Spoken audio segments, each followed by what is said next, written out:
अगर आप गोपालगंज के सवे एयरपोर्ट को लेकर किसी खबर का इंतजार कर रहे हैं तो आपके लिए बुरी खबर है। ऐसा हम इसलिए कह रहे हैं क्योंकि सवे एयरपोर्ट को लेकर सरकार गंभीर नजर नहीं आ रही है। बिहार के नीतीश सरकार ने बिहार में एयरपोर्ट कनेक्टिविटी को लेकर गंभीरता जरूर दिखाई है, लेकिन इस बार भी गोपालगंज का सवे एयरपोर्ट अछूता रह गया है।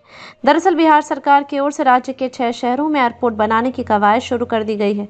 मधुबनी, वीरपुर, मुंगेर, वाल्मीकिनगर, भागलपुर और सहरसा में एयरपोर्ट निर्माण के लिए प्री फिजिबिलिटी रिपोर्ट तैयार की गई है। एयरपोर्ट अथॉरिटी ऑफ इंडिया की मदद से तैयार की जाने वाली इस रिपोर्ट के लिए 2,43,17,000 रुपए की स्वीकृति राज्य सरकार ने दे दी है। मुख्यमंत्री नीतीश कुमार की अध्यक्षता में हुई राज्य कैबिनेट की बैठक में इससे संबंधित मसौदे को मंजूरी दी गई। मंत्रिमंडल की बैठक में 34 एजेंडों पर मुहर लगी। इसकी विस्तृत जानकारी मंत्रिमंडल सचिवालय विभाग के अपर मुख्य सचिव डॉक्टर एस सिद्धार्थ ने दी। उन्होंने कहा कि एयरपोर्ट से संबंधित तैयार होने वाले इस रिपोर्ट में तमाम महत्वपूर्ण बातों की जानकारी रहेगी। मसलन कहां से किस तरह की कौन सी उड़ान भरी जाएगी, संभावित यात्रियों की संख्या के अलावा किस हवाई अड्डे की कितनी लंबाई, चौड़ाई एवं क्षेत्रफल होगा। बता दें कि केंद्र सरकार की उड़ान योजना के अंतर्गत शामिल इन एयरपोर्ट को विकसित करने की प्रक्रिया शुरू कर दी गई है। ऐसा माना जा रहा है कि बिहार में कुछ एयरपोर्ट में से 20 सीट वाली विमान सेवाएं शुरू की जा सकती हैं, लेकिन गोपालगंज के सभी एयरपोर्ट को लेकर किसी तरह की हलचल नहीं देखने से लोगों में निराशा भी है।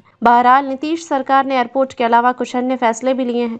इनमें सबसे बड़ा फैसला बिजली बिल से जुड़ा है। बिहार के अपर मुख्य सचिव ने बताया कि बिजली बिल में आम उपभोक्ताओं को राहत देने के लिए सरकार ने मुख्यमंत्री विद्युत उपभोक्ता सहायता योजना के अंतर्गत अनुदान देने की घोषणा की गई है। इसलिए 15,995 करोड़ रुपए भारतीय रिजर्व बैंक के माध्यम से सीधे एनटीपीसी लिमिटेड को भुगतान किया जाएगा।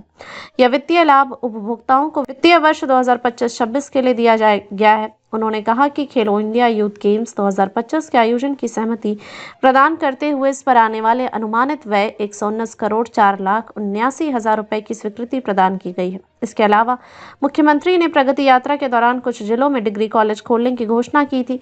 इसमें पश्चिम चंपारण के मधुबनी अंचल, वैशाली के गैरोल अंचल, बेगूसराय के शामो, गया के मामगंज, कैमूर के अधौरा, बांका के कटोरिया, मुंगेर के असरगंज और जमुई जिले के चकाई अंचल में प्रस्तावित डिग्री कॉलेज के लिए प्रति महाविद्यालय एक प्रधानाचार्य समेत शिक्षक के 422 तथा शिक्षकेतर श्रेणी के 104 यानी कुल 526 पदों के सृजन की मंजूरी दी गई है। इसके अलावा नगर विकास एवं आवास विभाग के अंतर्गत पटना महायोजना क्षेत्र में पेट्रोल पंप या गैस स्टेशन समेत अन्य की स्थापना करने से संबंधित नियम में संशोधन कर दिया गया है। अब 12 मीटर से कम चौड़ी सड़क पर पेट्रोल पंप या गैस स्टेशन को नहीं लगाए जाएंगे।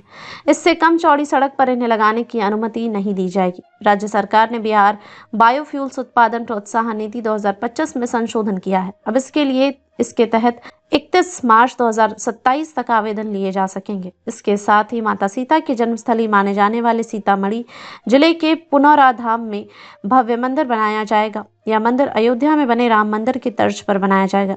इसके समग्र विकास के लिए डिजाइन कंसल्टेंट के रूप में नोएडा स्थित मेसर्स डिजाइन एसोसिएट्स इनकॉर्पोरेटेड का मनोनयन किया गया है। इसके अतिरिक्त बिहार पर्यटन एवं मार्केटिंग नीति 2025 की स्वीकृति दी गई है। यहीं मंदिर बनाने के लिए 17 एकड़ जमीन पहले से मौजूद है। अब 50 एकड़ अतिरिक्त जमीन के अधिग्रहण की प्रक्रिया अंतिम चरण में चल रही है।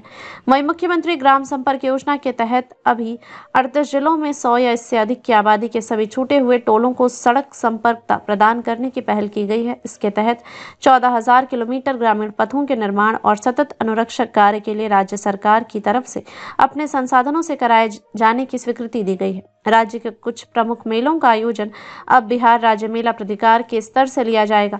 इस वैशाली के महानार में आयोजित होने वाला बाबा गणिनाथ पलवैया धाम मेला, अररिया में आयोजित होने वाला बाबा सुंदरनाथ धाम मंदिर मेला और खगड़िया स्थित चैती दुर्गा पूजा मेला का आयोजन खास तौर से किया जाएगा। इससे क्षेत्र का पर्यटकीय विकास हो सकेगा।